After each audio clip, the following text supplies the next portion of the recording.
Ahojte, dnes pri šálke dobrej kávy si chceme povedať o regresnej hypnóze, pretože mnoho ľudí hovorí, že na čo sa vrtať v minulosti, na čo zažívať staré zlé veci, lebo už sme sa predsa v živote tak veľmi posunuli.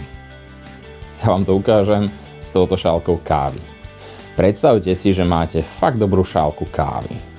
Ako je táto. Sedíte na terase, rozprávate sa so šálkou kávy v ruke a zrazu vám z výšky holub do tej kávy pustí exkrement. Nevšimnete si to? Možno aj všimnete a si poviete, že aká bude tá káva? Tá káva je hnusná. Čo spravíte? Snažíte sa tú kávu ocukriť, dáte si tam med, prisypete si nesku. Čo budete robiť s takou kávou? To isté platí s našim životom, pokiaľ zažijeme niečo zlé. Snažíme sa to prekryť, zamaskovať, tvrdiť, aký sme silní, aký sme nebojácni, že čo sa stalo zlé už je preč, že sa k tej trampe nemusíme vracať. Proste je to raz navždy preč. Ale nie je. Pretože pokiaľ zažijeme niečo zlé, ten život stále bude chutiť podobne ako táto káva s exkrementom.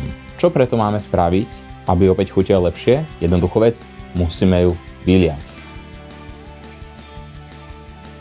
A čo musíme spraviť potom?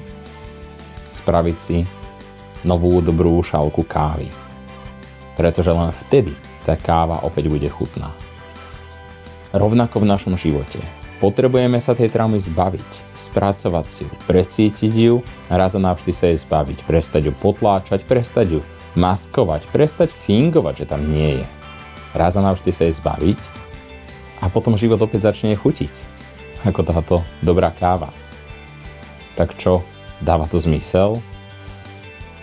Chcete stále žiť s holubými exkrementami? Alebo chcete žiť s dobrou kávou? O tom je regresia.